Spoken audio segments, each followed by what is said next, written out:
आज की कहानी sending a letter to Allah यानी अल्लाह को भेजा गया एक पत्र। यह एक इंडोनेशियन फिल्म है जो 2024 में रिलीज हुई थी। इसका मूल इंडोनेशियन नाम है तिपित सूरत उन्टुक तुहान। तो चलिए बिना देरी किए इस फिल्म की मुख्य कहानी शुरू करते हैं। इंडोनेशिया के एक व्यस्त शहर में एक इमाम साहब बैकग्राउंड में कह रहे हैं, अल्लाह उन बंदों की परीक्षा लेता है जिन्हें वो सबसे ज्यादा चाहते हैं। जो लोग धैर्य और विश्वास के साथ इस परीक्षा को स्वीकार करते हैं, अल्लाह उनसे प्रसन्न होते हैं। लेकिन जो लोग नाराज होते हैं या डर जाते हैं, वे अल्लाह की नजरों से गिर जाते हैं। इसी बीच दूर से एक मासूम सी आवाज आती है, मैं अल्लाह से मिलना चाहता हूँ। सब लोग चौंक कर पीछे मुड़ते हैं। वो एक छोटा सा लड़का था, बारिश में भीगता हुआ। इमाम साहब इशारे से उसे बुलाते हैं, लेकिन लड़का हिचकिचाता है। तब इमाम साहब खुद बाहर आते हैं और पूछते हैं, तुम किसे ढूंढ रहे हो? लड़का कहता है, मैं अल्लाह का पता ढूंढ रहा हूँ। मुझे नहीं पता वो कहाँ रहते हैं, लेकिन मुझे उनसे मिलना बहुत जरूरी है। इमाम साहब स्तब्ध रह जाते हैं और यहीं से इस फिल्म की असली कहानी शुरू होती है। एक सुंदर सपनों जैसा शहर, एक खुशहाल परिवार, पिता, उनके 2 बच्चे। तुलुस छोटा है, उसकी बड़ी बहन डिंडा और पति क्षत्रिय। पिता बच्चों को स्कूल छोड़ने जाते हैं। रास्ते में तुलुस से कहते हैं, स्कूल में शरारत मत करना और समय पर टिफिन खा लेना। बच्चों को स्कूल छोड़कर छात्री अपने ऑफिस पहुंचते हैं। वहां एक सभ्य और आकर्षक महिला उनका इंतजार कर रही थी। उसका नाम था सास्किया। छात्री उसे देखकर तनिक भी खुश नहीं होते। वे सख्ती से पूछते हैं, आप यहाँ क्यों आई हैं? सास्किया कहती है, मुझे आपसे थोड़ी मदद चाहिए, बस कुछ वक्त। छात्री गहरी सांस लेते हैं और जवाब देते हैं, देखिए, आप और मैं, हम दोनों का समय कीमती है।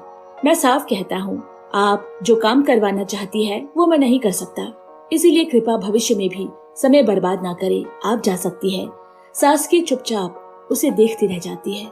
अगले दृश्य में छात्रिया की पत्नी उससे पूछती है, तुमने इतनी खूबसूरत लड़की की मदद करने से इनकार कैसे कर दिया? छात्री मुस्कुराते हुए कहता है, क्या तुम्हें याद नहीं तुमने मुझे क्यों पसंद किया था? पत्नी हंसते हुए कहती है, नहीं, अब याद नहीं। छात्री मुस्कुराते हुए जवाब देता है, क्योंकि मैं एक सच्चा इंसान था। तुम अगर चाहती तो किसी मंत्री, डॉक्टर या इंजीनियर से शादी कर सकती थी। मैंने पहले भी कहा था, नेक लोगों की एक ही समस्या होती है, उनके घर से गरीबी आसानी से नहीं जाती। क्या अब तुम्हें कोई पछतावा हो रहा है? तब उतेरी ने मुस्कुराकर कहा, अगर इंसान की जरूरतें कम हो तो वो कभी गरीब नहीं होता। हमारी जरूरतें ही हमें गरीब महसूस करवाती है। खुश रहने के लिए बहुत कुछ नहीं चाहिए, थोड़ी सी चीजों में भी सुकून मिल सकता है। और मैं यह गर्व से कह सकती हूँ कि मैं खुश हूँ। लेकिन तुम बताओ, क्या तुम मुझसे शादी करके पछता रहे हो? छात्र ये शरारती अंदाज में हंसते हुए कहता है, हाँ, थोड़ा बहुत तो पछता रहा हूँ। उतेरी का चेहरा उतर जाता है, लेकिन तभी छात्रीय हंसते हुए कहता है, पछतावा क्यों होगा? मुझे तो अफसोस इस बात का है कि तुमसे पहले मैंने शादी क्यों नहीं की। अब तक हमारे 6-7 बच्चे होते। दोनों ठहाका मारकर हंस पड़ते हैं। सचमुच अगर खुशहाल परिवार की मिसाल दी जाए तो वो यही थी। दृश्य बदलता है। फजर की नमाज का समय है। पिता क्षत्रिय इमाम की तरह नमाज पढ़ रहे हैं। उनके पीछे पत्नी और बेटी खड़ी है। नमाज खत्म होते ही पत्नी और बेटी आकर पिता के हाथों को चूमती है। फिर सब मिलकर दुआ करते हैं। दुआ के बाद पिता पूछते हैं, तुम्हारा भाई कहाँ है? डिंडा जवाब देती है, सो रहा है। पिता कहते हैं, जाकर उठाओ उसे, वो आज फिर नमाज के लिए नहीं आया। रात के खाने का दृश्य, पूरा परिवार एक साथ बैठा है। माँ उतेरी सबके लिए खाना परोस रही है। वो सबसे पहले अपने पति को परोसती है, फिर डिंडा को बुलाती है। तुलुस मासूमियत से पूछता है, माँ, तुम हर दिन सबसे पहले पापा को खाना क्यों देती हो, मुझे पहले क्यों नहीं? बच्चे की मासूमियत पर सभी हंस पड़ते हैं। माँ मुस्कुराते हुए समझाती है, देखो बेटा, तुम्हारे पापा इस घर के मुखिया है, इसीलिए उन्हें सबसे पहले परोसना हमारा सम्मान है। फिर तुम्हारी बहन जो कि एक लड़की है, क्योंकि इस्लाम में उसका बहुत सम्मान है, और फिर तुम्हें, तुम्हारे पापा इस घर के राजा है। तुलुस मुस्कुराते हुए कहता है, तो मैं इस घर का छोटा राजा हुआ ना? सब फिर से हंसने लगते हैं। पिता मुस्कुराकर कहते हैं, तुम तभी छोटे राजा बनोगे जब फजर की नमाज समय पर पढ़ोगे। तुलुस मासूमियत से पूछता है, पापा, हम नमाज क्यों पढ़ते हैं? पिता जवाब देते हैं, ताकि हम अल्लाह से जुड़ सके। तुलुस फिर पूछता है, पापा, क्या तुम्हें रोज रोज नमाज पढ़ने में कोई तकलीफ नहीं होती? पिता मुस्कुराते हुए कहते हैं, नहीं बेटा। तुलुस पूछता है, तो अल्लाह से जुड़कर हमें क्या मिलेगा? पिता भावनात्मक रूप से समझाते हैं, वो हमारे संरक्षक है। वो तुम्हें, तुम्हारी माँ को, तुम्हारी बहन को और मुझे हर तकलीफ से बचाता है। जो खाना तुम देख रहे हो, ये मैं नहीं, अल्लाह हमें देता है। अगर हम उससे ना जुड़े होते तो ये सब भी ना होता। तुलिस मुस्कुरा कर कहता है, तो अगर हमें घर में नया टीवी चाहिए तो वो भी अल्लाह से मांगना होगा, ताकि डंडा के साथ रिमोट को लेकर झगड़ा ना हो। फिर मासूमियत से पूछता है, पापा मैं अल्लाह को कहाँ ढूंढूंगा? अगर मुझे अचानक उनकी जरूरत पड़े तो क्या कोई पता है? पिता मुस्कुरा कर जवाब देते हैं, अल्लाह इस दुनिया की हर चीज के दिल में रहते हैं। इसका मतलब है अल्लाह हर जीवित प्राणी के हृदय का हिस्सा है। अगले दिन भी वही रोज की दिनचर्या थी। पिता तुलुस और डंडा को बाइक से स्कूल छोड़ने जा रहे हैं। पापा तुलुस को उसे स्कूल के सामने उतारते हैं। तुलुस उन्हें अलविदा कहता है और स्कूल की ओर बढ़ जाता है।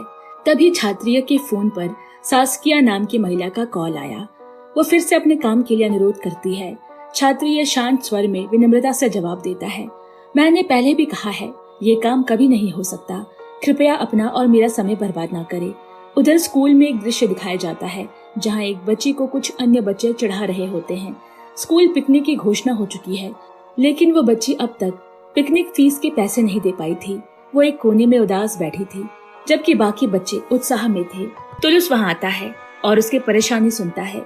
फिर वो उसे सांत्वना देते हुए कहता है, तुम चिंता मत करो, मेरे पापा कहते हैं अगर किसी चीज की जरूरत हो तो अल्लाह से मांगो। आज तुम नमाज में अल्लाह से पिकनिक के पैसे के लिए दुआ करना, देखना वो जरूर इंतजाम कर देगा। तुलुस उसे साथ में ले जाता है। बाकी बच्चे अभी भी गरीबी को लेकर उसका मजाक उड़ाते रहते हैं। उधर छात्रिया की पत्नी उतेरी कई दिनों बाद अपनी सहेलियों के साथ एक कैफे में बैठी है। वहाँ उसकी सहेली इल्सा भी थी, जो हाल में ही जकार्ता से आई है। इल्सा वहाँ बैठकर अपने पैसे की दौलत का दिखावा कर रही है, यहाँ तक कि उसने जकार्ता में अपना नाम भी बदल लिया है। बाकी सहेलियां आश्चर्यचकित है। उनमें से केवल उतेरी ही पढ़ी लिखी है। इल्सा कहती है, इस बैग को देखो, क्या अंदाजा लगा सकती हो इसमें कितने पैसे आ सकते हैं? सभी सहेलियां बैग को हाथ में लेकर देखती है। वो कहती है, ये मगरमच्छ की खाल से बना बैग है, इसे बेचकर शहर में एक बड़ा घर लिया जा सकता है। फिर वो सबको अपना कार्ड देती है और कहती है कि ज़कात या दान के लिए उसे संपर्क कर सकते हैं।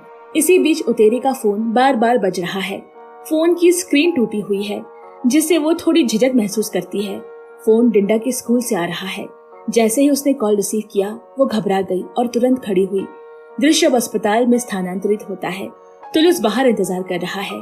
तभी उतेरी भागती हुई आती है और पूछती है, तुम्हारी बहन को क्या हुआ? डिंडा अस्पताल के बेड पर लेटी है। पिता उसके पास बैठे हैं। उतेरी परेशान हो जाती है।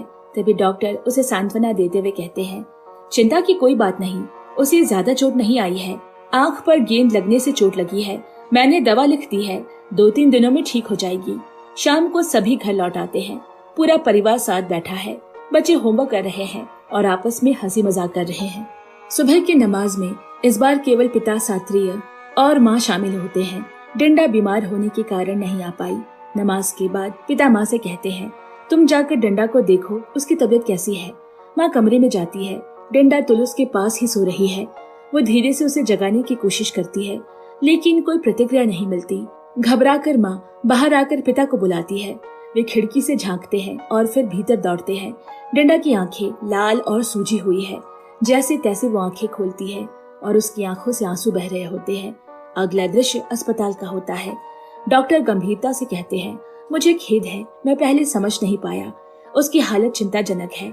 हमें कुछ और टेस्ट, खासकर सिटी स्कैन करवाने होंगे। सबके चेहरे चिंता से भरे होते हैं। बड़े अस्पताल में एक विशेषज्ञ डॉक्टर रिपोर्ट देखकर कुछ कहते हैं। शब्द सुनाई नहीं देते, लेकिन उनके हाव भाव से खतरे की गंभीरता साफ है। माता पिता एक दूसरे की ओर देखते हैं। डिंडा चुपचाप सब सुन रही होती है। घर लौटने पर पिता और माँ एक दूसरे का हाथ थामे चुपचाप बैठे हैं। तुलुस दरवाजे की ओर से सब देखती है। ठंडी हवा, सन्नाटा और गहराता अंधेरा माहौल को भारी कर देता है। माँ धीरे से पूछती है, अब क्या करेंगे? इतने पैसे कहाँ से लाएंगे? पिता जवाब देते हैं, नहीं पता, लेकिन अल्लाह रास्ता निकालेगा। वो उन्हें भी देता है जो सजदा नहीं करते, वो हमें भी निराश नहीं करेगा। रात के समय माँ डिंडा के पास बैठी है। आंखों में नींद नहीं। पिता भी जाग रहे हैं। माँ बाहर आकर पूछती है, कुछ सोचा है? ऑपरेशन के पैसे कैसे जुटाओगे? पिता गहरी सांस लेते हैं।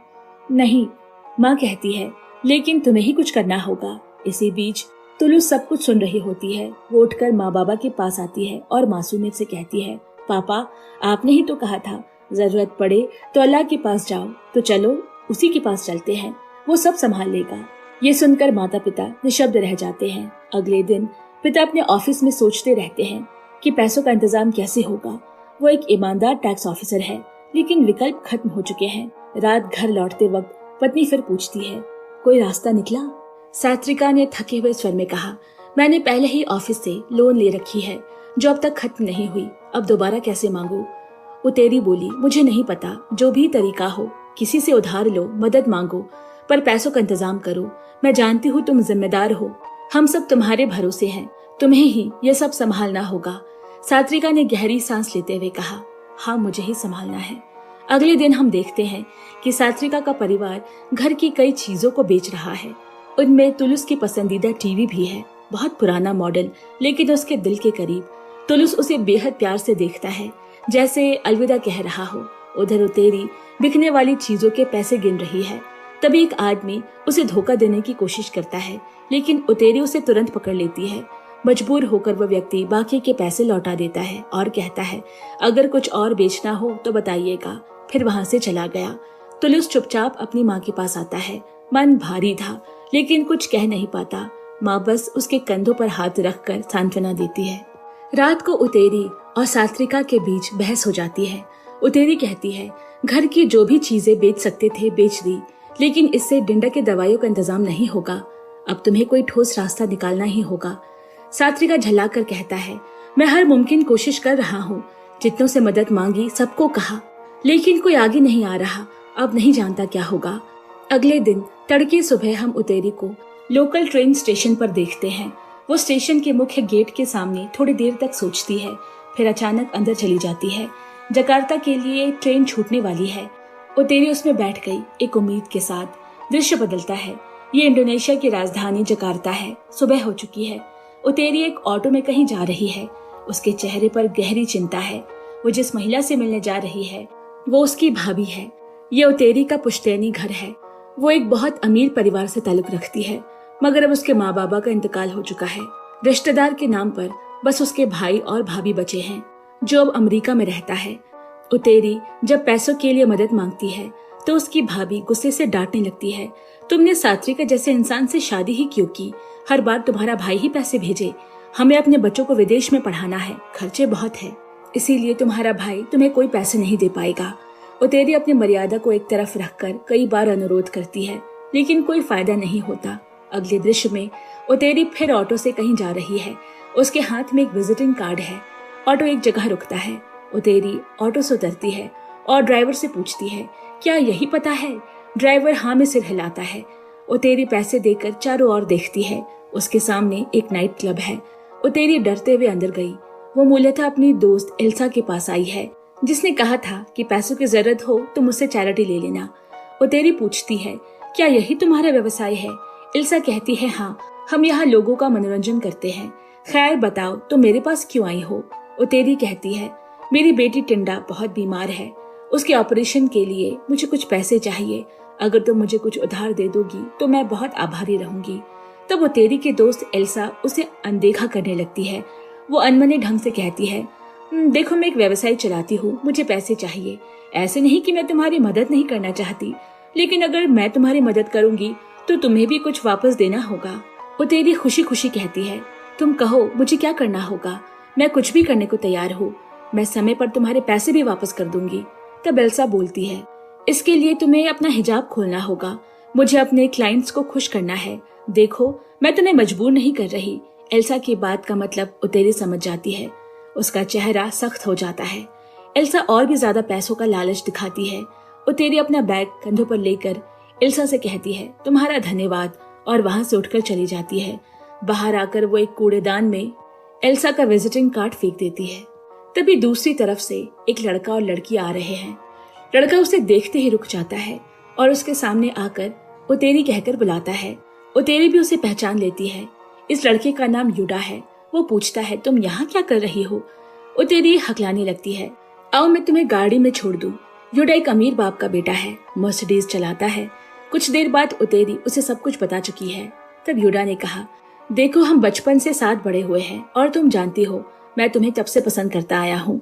तुम्हारे बेटे की हालत गंभीर है, तुम्हें पैसों की जरूरत है, मैं तुम्हारी मदद कर सकता हूँ, सबसे अच्छे अस्पताल में इलाज कराऊंगा, तुम्हारे बच्चों की पूरी जिम्मेदारी लूंगा, लेकिन इसके लिए तुम्हें मेरा बनना होगा। उतेरी चौंक कर पूछती है, मतलब? युडा साफ साफ शब्दों में कहता है, मतलब तुम्हें सात्विका को छोड़कर मेरे साथ आना होगा। और देखो, वैसे भी वो तुम्हें कभी खुश नहीं कर पाएगा, तुम्हारे घर में अभाव है और मैं तुम्हें इतना उदास नहीं देख सकता। युडा कहता है, तुम एक अमीर परिवार की लड़की हो, तुम्हारा मेरे साथ रहना ज्यादा ठीक होगा। सात्विका जैसे इंसान तुम्हारे लायक नहीं है। वो तेरी को एक विजिटिंग कार्ड देता है और कहता है, अगर कभी फैसला बदले तो मुझे बताना। उतेरी चुपचाप गाड़ी से उतरकर पैदल चल पड़ती है। रात हो चुकी है। घर में तुलुस कुछ लिख रहा है। डिंडा को पिता दवा दे रहे हैं। डिंडा पूछती है, पापा, माँ क्या जकार्ता गई है? पिता मुस्कुरा कर जवाब देते हैं, हाँ वो जल्दी लौटेंगी। डिंडा फिर पूछती है, क्या मेरी सर्जरी के लिए बहुत पैसे लगेंगे? पिता कहते हैं, इन बातों की चिंता मत करो बेटा, अल्लाह रास्ता निकाल देगा। डिंडा मासूमियत से कहती है, पापा बहुत से लोगों की आंखें नहीं होती और मेरी तो एक है जिससे मैं आपको देख सकती हूँ।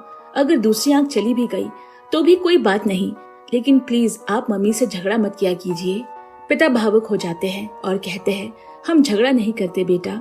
डिंडा कहती है, मैं सब समझती हूँ पापा। पिता उसे गले लगा लेते हैं और कहते हैं, सब ठीक हो जाएगा। बच्चों को सुलाकर सात्विका अपने कमरे में चला जाता है। वो चिंता में डूबा चुपचाप घूम रहा है। एक फोटो एल्बम खोलता है, बच्चों की तस्वीरों को प्यार से देखता है। उसकी आंखें नम हैं। वो खुद को बेहद असहाय महसूस कर रहा है। बेटी की बीमारी बढ़ रही है, समय पर इलाज ना हुआ तो दोनों आंखें जा सकती है और वो कुछ नहीं कर पा रहा। उधर उतेरी जकार्ता से लौट रही है। ट्रेन स्टेशन पर पहुंचती है। कोई हल नहीं निकल सका, न मदद न पैसे। वो थकी टूटी हुई एक किराए के बाइक से घर लौटती है। घड़ी में रात के 3 बज रहे हैं। घर पर सब सो चुके हैं। वो धीरे से घर में दाखिल होती है। सात्विका सोफे पे सो रहा है। वो बच्चों के कमरे में जाती है, डिंडा का माथा चूमती है और फिर तुलुस के ऊपर कंबल डालकर उसे भी प्यार से चूमती है। तभी सात्विका पीछे से आता है और कहता है, माफ करना, मैं तुम्हें स्टेशन लेने नहीं आ सका। और जकार्ता जाने का जो मकसद था, क्या वो पूरा हुआ?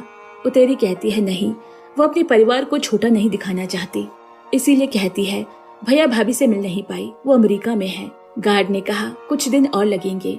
सात्विका उदासी से कहता है, अमेरिका और ये दुनिया अजीब है। जिनके पास पैसे हैं वो और ज्यादा पैसे बटोरने में लगे हैं। दृश्य बदलता है। सात्विका गहरी नींद में है, लेकिन उतेरी अब भी जाग रही है। वो उठकर सोचने लगती है कि बेटी का इलाज कैसे करवाए। सुबह तुलुस चुपचाप घर के बाहर बैठा है। वो सोच रहा है, कुछ दिनों पहले तक उनका परिवार कितना खुश था। सभी साथ हंसते खेलते थे और अब बहन बीमार है, माँ बाप परेशान है, पैसे नहीं है और वो खुद भी लाचार है।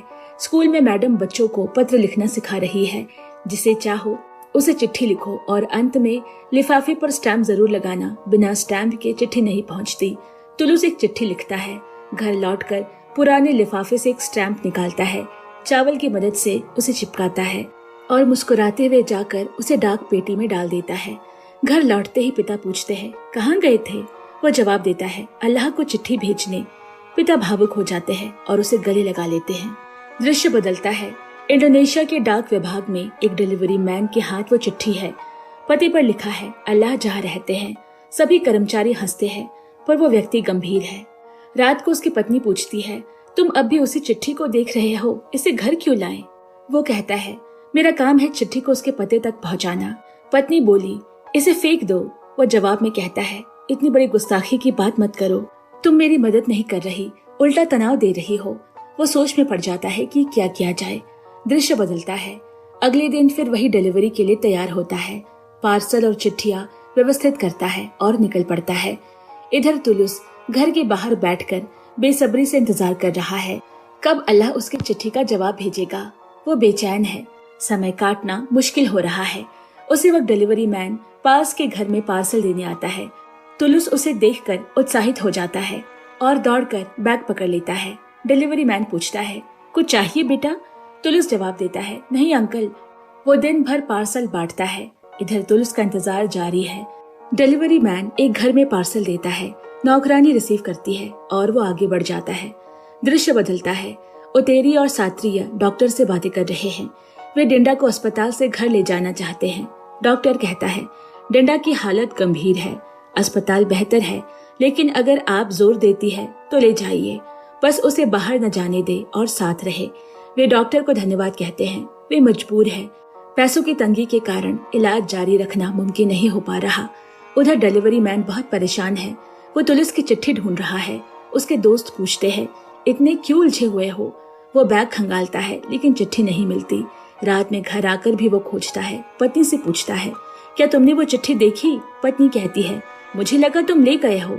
डिलीवरी मैन बुरी तरह चिंतित है। पत्नी कहती है, अब उस चिट्ठी को भूल भी जाओ। वो जवाब देता है, क्या ये मेरी जिम्मेदारी है? पत्नी व्यंग में कहती है, तो फिर अल्लाह तक पहुंचा दो। वो गंभीरता से कहता है, अगर पहुंचा भी ना सके तो कम से कम लौटाया तो जा सकता है। ये मेरे लिए अमानत है। डिलीवरी मैन बेहद उदास हो जाता है। उसी रात तुलुस के घर के दरवाजे पर 2 लोग दस्तक देते हैं। पिता दरवाजा खोलते हैं। वे दोनों एक ब्रीफकेस देते हुए कहते हैं, ये आपके लिए है। पिता पूछते हैं, इसमें क्या है? वे जवाब देते हैं, हमें नहीं पता, हम सिर्फ डिलीवरी मैन हैं, कृपया स्वीकार करें। तुलुस ब्रीफकेस लेने दौड़ता है, लेकिन पिता उसे रोकते हैं। ये पैसे हमारे नहीं है। तुलुस कहता है, पर अब्बा, मैंने अल्लाह को खत लिखा था, शायद उन्होंने ही भेजा हो। पिता समझाते हैं, नहीं बेटा, ये किसी और का पैसा है, अल्लाह ऐसा नहीं करते, इसे लौटाना चाहिए। तभी सात्री की पत्नी कहती है, हम इसे उधार समझकर इलाज करा ले, बाद में लौटा देंगे। पिता जवाब देते हैं, मैं ऐसा नहीं कर सकता, मैं असली मालिक को ढूंढकर पैसे लौटाऊंगा। उतेरी गुस्से में फट पड़ती है, तो मेरी बेटी का क्या होगा? आप हमें संभाल भी नहीं पा रहे, क्या आप हमें चाहते भी हैं? पिता उदासी से बस इतना कहते हैं, मैं किसी को धोखे में नहीं रख सकता, और वहाँ से चला जाता है। उतेरी भी रोने लगती है। अगली सुबह तुलुस बाहर आता है। उसका वृद्ध पड़ोसी पक्षी से बातें कर रहा है। वो पूछता है, तुम क्या कर रहे हो?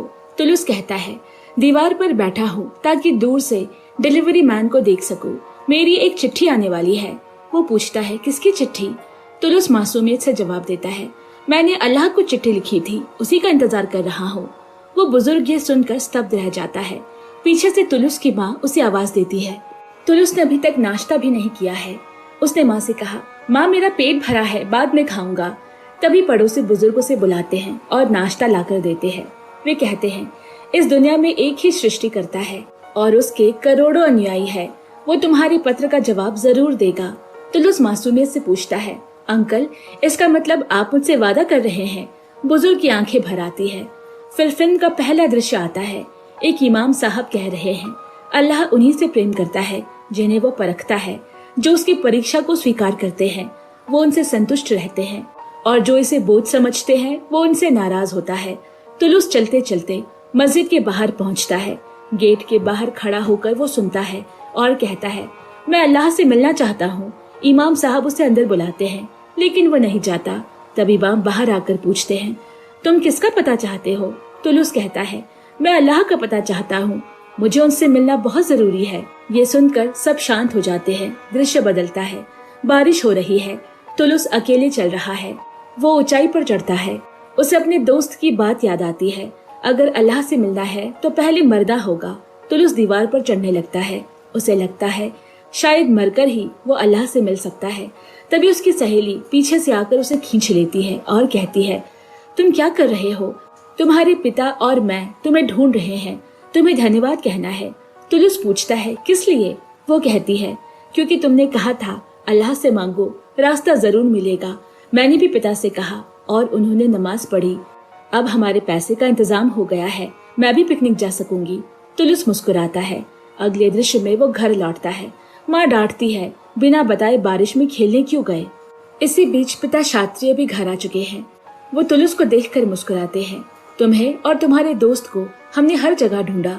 तुलुस कहता है, पापा मैं थोड़ी देर मस्जिद के पास खेलने गया था। पिता जवाब देते हैं, अगली बार बता कर जाना। माँ तुलुस के लिए गर्म पानी लेने जाती है। दृश्य बदलता है। तुलुस चुपचाप बैठा है। माँ सफाई कर रही है। वो समझ जाती है कि बेटा उदास है और चुपके से उसके पास आकर वही हरकतें दोहराने लगती है जो तुलुस कर रहा होता है। तुलुस माँ से पूछता है, आप मुझे कॉपी क्यों कर रही हो? माँ मुस्कुराकर कहती है, क्योंकि मैं जानती हूँ कि तुम दुखी हो, बताओ क्या हुआ?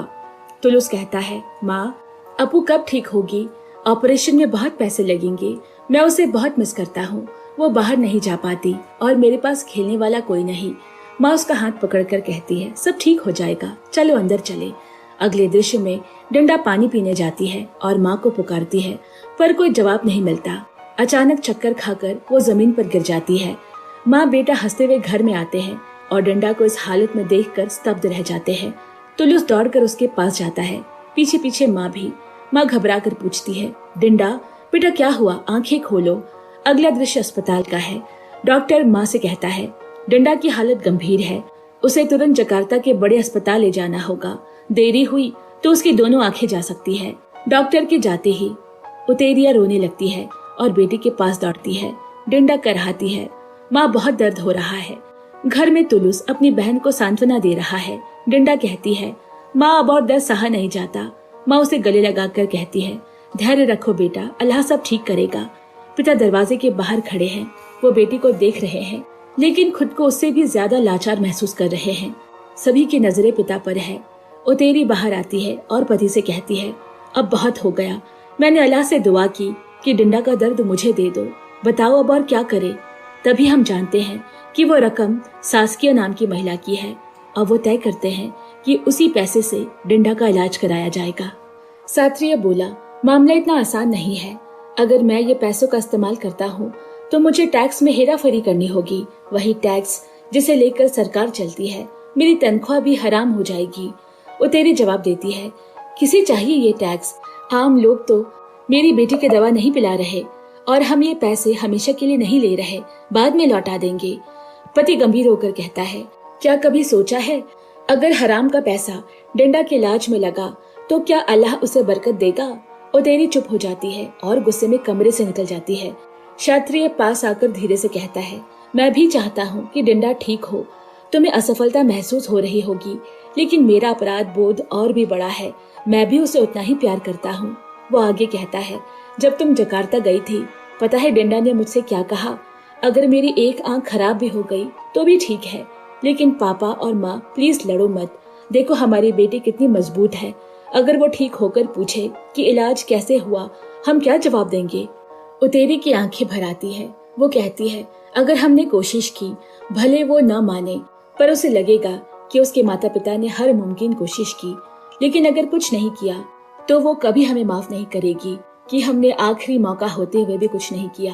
क्षत्रिय भावुक होकर कहता है, मैं तुमसे, तुलुस से, डंडा से, अपने परिवार से बेहद प्यार करता हूँ, लेकिन मैं अपनी रचयिता अल्लाह से भी उतना ही प्यार करता हूँ।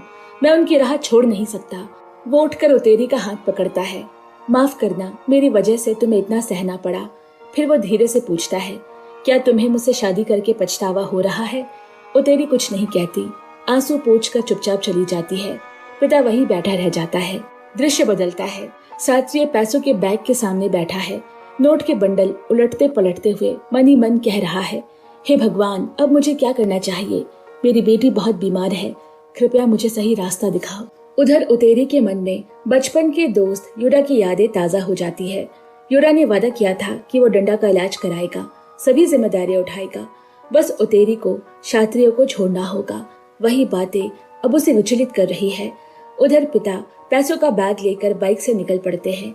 उनके मन में डॉक्टर के शब्द गूंज रहे हैं, आपके पास समय बहुत कम है, डंडा की आंखों में ट्यूमर है, देरी हुई तो वो अपनी आंखें या जान भी गंवा सकती है।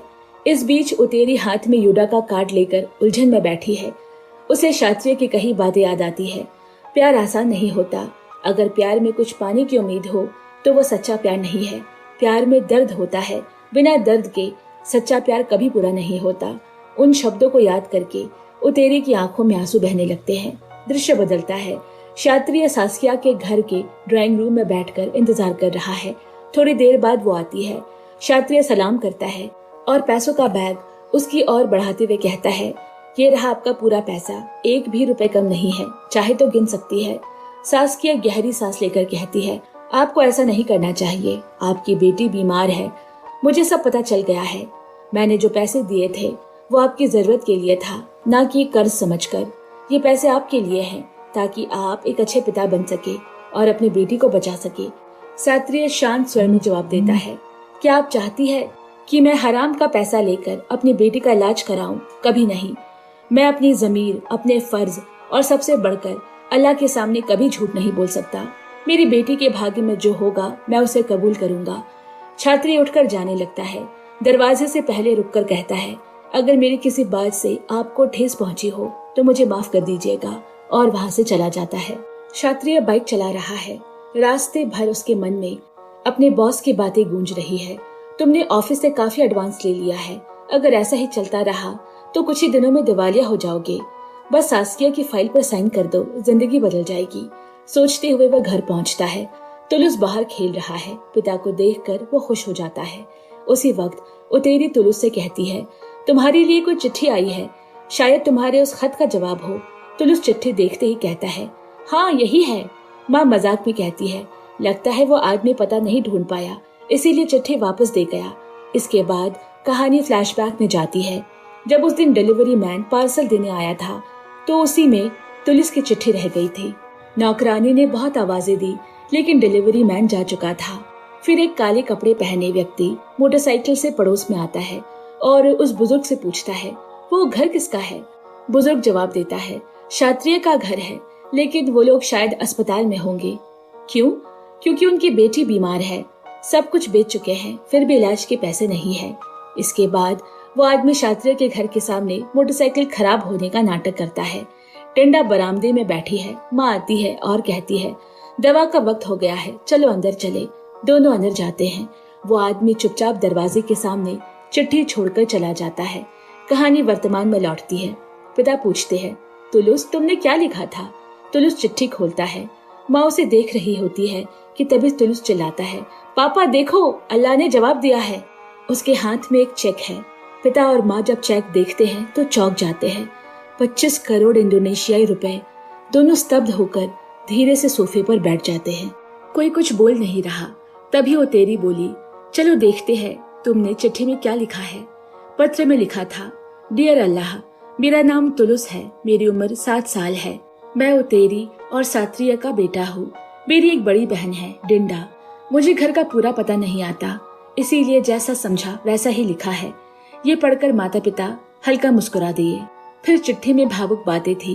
पापा कहते हैं, अल्लाह हर किसी के दिल में होता है, लेकिन मैं वो दिल नहीं देख पाता, इसीलिए तुम्हें समझ नहीं पाया, और इसीलिए ये पत्र तुम्हारे लिए लिखा है ताकि तुम पढ़ सको। हम अमीर नहीं है, लेकिन खुश है। मुझे पता है तुम मुझसे नाराज हो क्योंकि मैं फज्र की नमाज नहीं पढ़ता। प्लीज मेरी गुनाह की सजा मेरे माता पिता को मत दो, खासकर डिंडा को नहीं। उसे बहुत दर्द हो रहा है। मेरे माता पिता सब बेच चुके हैं, फिर भी इलाज के पैसे नहीं जुटा पा रहे। वे झगड़ते हैं और मुझे बहुत असहाय लगता है। डिंडा कभी बुखार से तपती है तो कभी ठंड से कांपती है। वो मेरी इकलौती बहन और खेलने वाली साथी है। उसे ठीक कर दो अल्लाह, और मेरे माँ बाबा के आंसू पोंछ दो। तुम्हारा तुलुस। ये चिट्ठी एक महिला पढ़ रही है। उसकी आंखों से आंसू बह रहे हैं। चिट्ठी एक तरफ रखकर उसने एक बच्ची की तस्वीर उठाई और ममता से उसे निहारने लगी। वो उसकी बेटी थी जो वो इस दुनिया में नहीं रही। उसे उसकी याद आ रही है। इस कहानी की जड़ें 5 साल पुरानी है, जब वो महिला अपनी बहन के सामने रोते हुए कह रही थी, कृपया मुझे पैसे उधार दे दो, मेरी बेटी बीमार है। डॉक्टर ने कहा है अगर जकार्ता ले जाकर इलाज नहीं करवाया तो वो नहीं बचेगी। आंखों से आंसू बहते रहे और उसकी बहन और कोई नहीं, सास्किया थी। उसने ठंडे स्वर में कहा, मैं जानती हूँ कि तुम्हारे पति ने कभी हमारे परिवार के लिए बहुत कुछ किया था, लेकिन अब वो नहीं रहा और अब तुम मुझसे पैसे मांग रही हो। अगर ऐसा सोच रही हो तो गलत दरवाजे पर आई हो। तुम्हारी बेटी तुम्हारे लिए अनमोल है, मेरे लिए नहीं। मेरे पास अपने बहुत खर्चे हैं, तुम्हारे लिए फुर्सत नहीं, कहीं और देखो। इसके बाद कहानी उसी महिला के घर लौटती है। काली शर्ट वाला व्यक्ति उसका असिस्टेंट है। महिला उसे कहती है, इस चिट्ठी को बहुत सावधानी से पहुंचाना, किसी को पता न चले। वो जवाब देता है, मैम आप उस परिवार के लिए इतना कर रही है तो खुद क्यों नहीं दे देती। महिला कुछ पल के लिए चुप रहती है और फिर खिड़की के पास जाकर खड़ी हो जाती है। दृश्य बदलता है। तुलुस अल्लाह के लिए नई चिट्ठी लिख रहा है। शुक्रिया अल्लाह, आपकी दया से हमारे हालात सुधर गए। डंडा ठीक होकर जकार्ता से लौट आई है। डॉक्टर ने कहा है वो 2 हफ्तों में स्कूल जा सकेगी। अब पूरे मोहल्ले के लोग घर आकर हालचाल पूछते हैं। डंडा स्वस्थ है और मुस्कुरा रही है। अगले दृश्य में शात्री अपने ऑफिस में इस्तीफा सौंपता है। उसका बॉस कुछ पल चुपचाप फॉर्म देखता है और फिर गहरी सांस लेकर उसे जाने की इजाजत देता है। उस शाम पूरा परिवार मिलकर फज्र की नमाज पढ़ रहे हैं। अब तुलुस समय पर उठता है और नमाज में शामिल होता है। फिर अगले दृश्य में उसी महिला को दिखाया जाता है जिसके चेहरे पर एक शांत मुस्कान है और वो उठकर चली जाती है। उसकी शांति का कारण अखबार में छपी खबर है। सास्किया को टैक्स की चोरी के आरोप में जेल हुई है, जो कि सिर्फ क्षत्रिय की वजह से संभव हो सका है। फिर फिल्म का पहला दृश्य दोहराया जाता है। इमाम साहब कहते हैं, अल्लाह हमारे दिल में रहते हैं, लेकिन उनके करीब जाने का रास्ता है नमाज। जब हम नमाज पढ़ते हैं तो हम सृष्टिकर्ता के सबसे निकट होते हैं। अब इधर एक दिन डाकिया तुलुस के घर के पास से गुजर रहा है। वो दौड़ कर आता है और कहता है, ये चिट्ठी अल्लाह तक पहुंचा देना। डाकिया मुस्कुराता है, फिर से अल्लाह को चिट्ठी? तुलुस जवाब देता है, हाँ, इस बार शुक्रिया लिखा है क्योंकि उसने मेरी हर समस्या का हल कर दिया। यही दृश्य इस दिल छू लेने वाली फिल्म का अंत है। तो दोस्तों, आपको ये कहानी कैसी लगी मुझे कमेंट में जरूर बताएं। साथ ही कहानी पसंद आई हो तो इसे लाइक करना बिल्कुल ना भूलें। चैनल को सब्सक्राइब करें। जल्द ही मिलते हैं एक और ऐसी ही दिल छू लेने वाली कहानी के साथ। तब तक के लिए bye bye and take care.